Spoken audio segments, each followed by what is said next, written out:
भाइयों और बहनों, सरकार के साथ साथ समाज की गति शक्ति अगर ये जुड़ जाए तो बड़े से बड़े संकल्पों की सिद्धि कठिन नहीं है, सब कुछ मुमकिन है।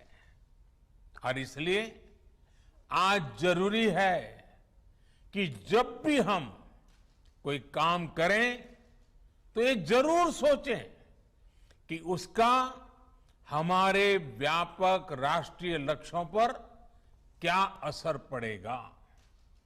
जैसे स्कूल कॉलेज में पढ़ाई करने वाला युवा एक लक्ष्य लेकर चले कि वो किस सेक्टर में क्या नया इनोवेशन कर सकता है। सफलता असफलता अपनी जगह पर है, लेकिन कोशिश बहुत जरूरी है। इसी प्रकार जब हम बाजार में खरीदारी करते हैं तो अपनी पसंद नापसंद के साथ साथ ये भी देखें कि क्या हम उससे आत्मनिर्भर भारत में सहयोग कर रहे हैं या हम उसे उल्टा कर रहे हैं। भारत की इंडस्ट्री भी विदेशी रॉ मटेरियल या कंपोनेंट्स पर निर्भरता के लक्ष्य से तय कर सकती है। हमारे किसान भी देश की आवश्यकताओं के अनुसार नई खेती और नई फसलों को अपनाकर आत्मनिर्भर भारत में भागीदारी मजबूत कर सकते हैं। हमारी सहकारी संस्थाएं भी देश के छोटे किसानों को मजबूत करें।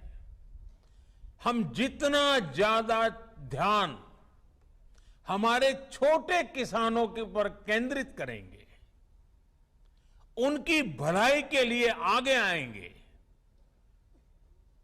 गांव के अत्यंत दूर दूर के स्थानों तक हम एक नया विश्वास पैदा कर पाएंगे। और हमें इसी दिशा में संकल्प लेने के लिए आगे आना है।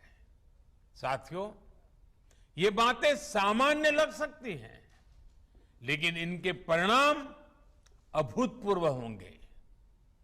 बीते वर्षों में हमने देखा है कि छोटे समझे जाने वाले स्वच्छता जैसे विषयों को भी जन भागीदारी ने कैसे राष्ट्र की ताकत बनाया है।